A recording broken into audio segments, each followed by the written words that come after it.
I think, as you know, that many of you know already, the closer economic cooperation things. That Hong Kong can make films with co-production with China that would make him not subject to the foreign film quota that is 20 films per year. So that was a really huge advantage to Hong Kong. And then, but it also has a lot of disadvantage too. But then we will probably ask Mr. Leung to elaborate that later, or we'll discuss it later. But second thing is also too, that is what we can call a globalization of Hollywood.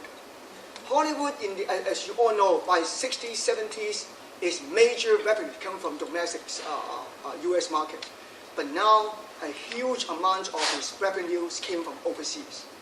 And Asia become more and more a huge important factor in its market concern. So with this, especially the China market, and that's why the Hollywood right now become very, very aggressive in opening up.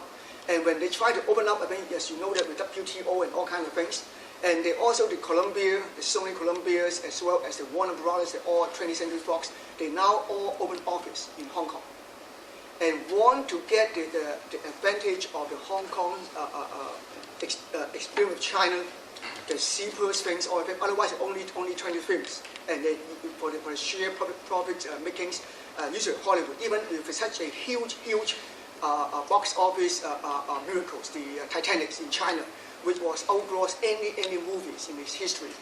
The Hollywood would bring it back only very small fraction of the revenues. So now they really want to change the whole thing, want to make into Hong Kong to get into China. So, and that is the reason why Kung Fu Hustles get such a huge investment from the Columbia. And why also the other films get big investment from Hollywood as part of their efforts to globalize in the global market and globalize labor and globalize all these resources as a way to break into the China market.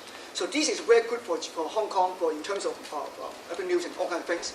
And the third thing too, which I think Hong Kong is now trying its best to do, usually called with Shaw Brothers, always call itself is the Hollywood of Asia. But now Hong Kong may be slowly becoming, instead of Hollywood, become LA or New York of the Asia. That means that instead of making a lot of films, it's now focusing more on as a place to make deals. It's here to get financing because of Hong Kong's own international financial network, its own global financial hub. So it uses Hong Kong itself as a way to try to get financing, to pull up finance, and to make deals, and then to get money to exhibitors and all Asians come to Hong Kong. So I think all these things is opportunities for Hong Kong to break things. So despite all these problems and things, I think this is things that we can discuss later with how Hong Kong try to take advantage of these opportunities to expand later. Maybe you want to.